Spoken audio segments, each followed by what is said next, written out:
எடப்பாடி கூலாம்பட்டி ரோட்டில் இருக்கக்கூடிய காளியம்மன் கோவிலுக்கு தீமிதி திருவிழா இன்று காலையில் நடைபெற்றுக் கொண்டிருக்கிறது.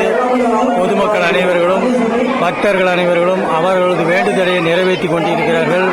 நமது யூடியூப் உங்களுக்கு உடனுக்குடன் வந்து சேர பக்கத்தில் இருக்கிற பெல் பட்டனை டச் பண்ணுங்க, லைக் பண்ணுங்க, ஷேர் பண்ணுங்க.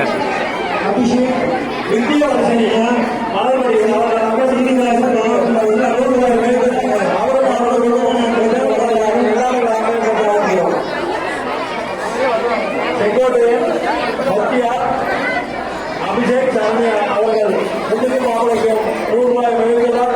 அவரும் அவர் குடும்பமும் மேலும் எல்லாம் அமையப்படுகிறார்கள்.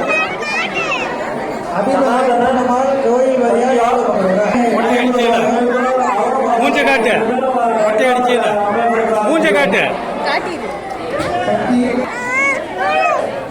சக்தி கோயிலா